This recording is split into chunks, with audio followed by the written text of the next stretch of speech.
नमस्ते जी, नमस्ते। क्या हाल चाल है आपके? सर जी हम तो बहुत अच्छे हैं, आप बताइएगा। भी बहुत बहुत बढ़िया हैं, प्रेम से बोलेंगे Radhe Radhe.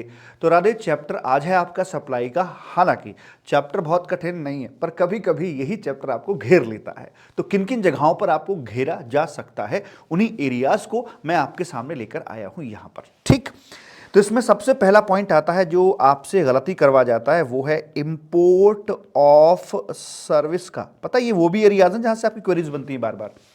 Import of service का आता है, तो इंपोर्ट ऑफ सर्विस को बड़े ध्यान से हमें दो भागों में बांटना होता है। मैं ये कह रहा हूं, जो मैं कह रहा हूं चुपचाप फॉलो करना, कि जब भी एग्जाम में इंपोर्ट ऑफ सर्विस पर क्वेश्चन आए तो जो लिख रहा हूं इसे लिख जरूर लीजिएगा, वरना गलती होनी तय है। क्या भला कि देखिए, इंपोर्ट ऑफ सर्विस करी गई हो और अगर पैसे आ गए हैं फॉर कंसीडरेशन अगर किया गया हो, तो भैया यहीं पर हो गया काम, आगे तो बकवास है। अब चाहे ये अपने से लिया हो या आपने किसी पराये से लिया हो, फर्क नहीं पड़ता है। ये आपने बिजनेस पर्पस के लिए लिया हो या पर्सनल पर्पस के लिए लिया हो, यहां थोड़ा सा फर्क पड़ जाता है या नहीं पड़ता? यहां भी फर्क नहीं पड़ता, क्योंकि भैया जी पैसा आ गया।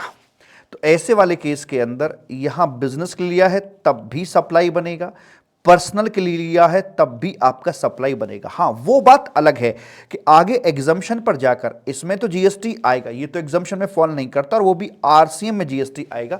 लेकिन जब पर्सनल पर्पस के लिए ले रहे हैं तो वैसे वाले केस के अंदर जीएसटी की बात नहीं करी जाएगी, इसे एग्जेम्प्ट कर दिया जाता है। इधर आइए जरा, यहां पर हम बात करते हैं फ्री वाली सेवाओं की। इंपोर्ट ऑफ सर्विस करी गई हो और भैया जी वो फ्री ऑफ कॉस्ट है, ऐसे वाले केस के अंदर ये सिर्फ अपने से लोगे, डीम डिस्टिंक्ट या अपना जो भी head office branch office combination होता है वहां से अगर आप इसे लेते हो, और भैया जी वो भी बिजनेस पर्पस के लिए लेते हो, तो ही ये आपका यहां पर सप्लाई बनता है, वैसे करके बोल देते हैं, और जीएसटी यहां पर आ जाएगा, वो भी आरसीएम में आ जाएगा। लेकिन अगर आपने इसे पर्सनल पर्पस के लिया तो सो सॉरी, ये आपका सप्लाई भी नहीं बनाया जाएगा, ऐसे करके।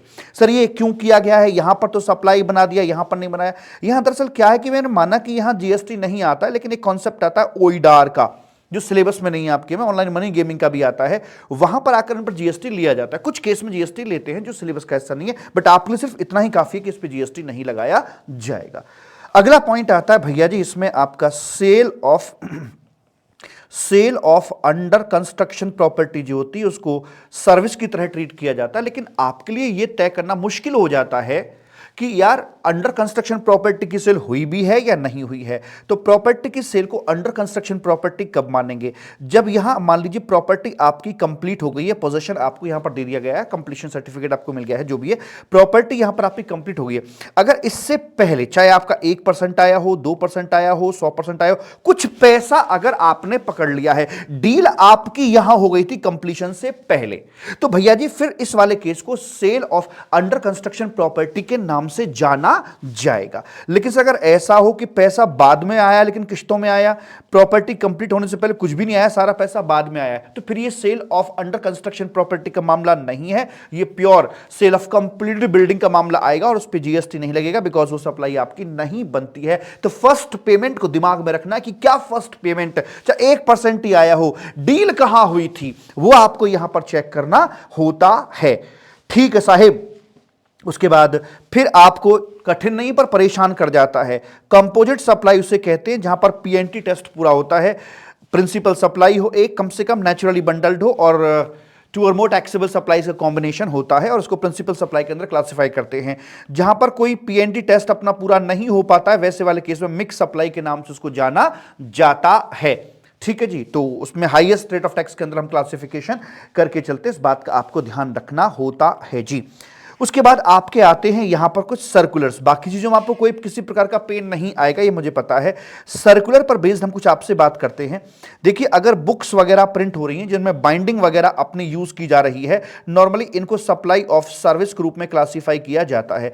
लेकिन जहां चीजें बाइंडिंग वाइंडिंग की जरूरत नहीं पड़ रही, लूज फॉर्म में है, चाहे लीफलेट है, चाहे आपका पैम्फलेट है ना, चाहे आपका विजिटिंग कार्ड वगैरह है, इन सबके केस में से सप्लाई ऑफ टिश्यू पेपर है, इनको सप्लाई ऑफ गुड्स के नाम से जाना जाता है बेस्ड ऑन द सर्कुलर। ठीक है जी।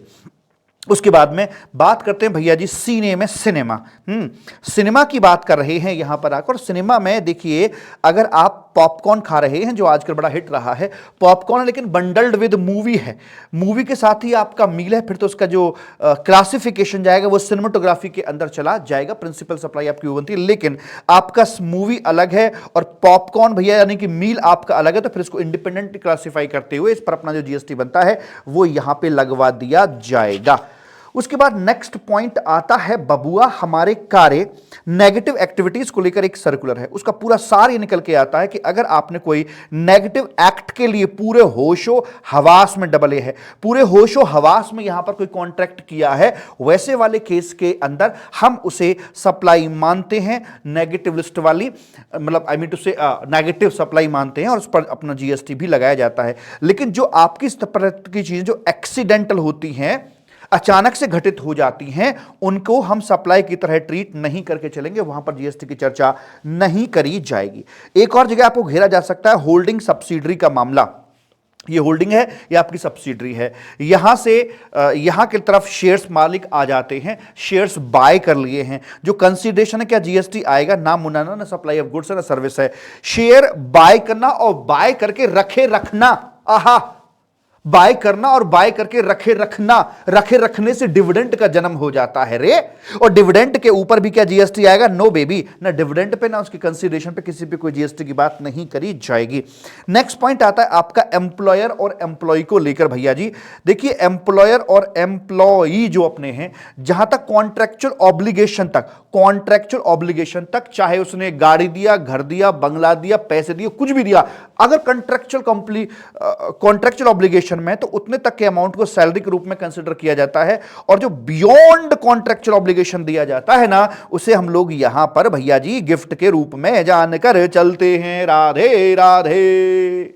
और गिफ्ट जो होते हैं वो भैया जी एक एम्प्लॉय को साल भर में 50,000 तक का ओके सप्लाई नहीं है, उसके बाद है तो फुल अमाउंट अपना सप्लाई बना दिया जाता है। ये बात हमको पता है मेरे बच्चा। एक और पॉइंट आता है लैंड को लेकर।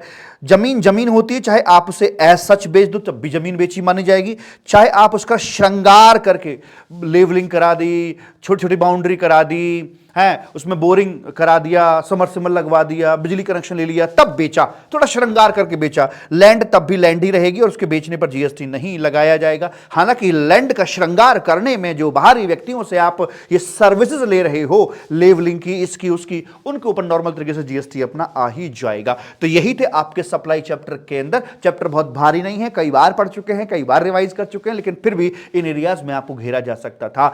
और सबसे मेन एरिया है इंपोर्ट ऑफ सर्विस का, आएगा जरूर, और इसलिए ध्यान से पहले लिख लेना, उसके बाद सॉल्यूशन दीजिएगा। राधा रानी कृपा आप पर यूं ही बरसती रहे और आप हमेशा अंदर से यूं ही प्रसन्न रहें, मग्न रहें, ऐसी मेरी प्रभु से कामना है। अगर अंदर से प्रसन्न रहेंगे, मग्न रहेंगे, तो निश्चित तौर पर आपके सारे काम बनते चले जाएंगे। राधे राधे।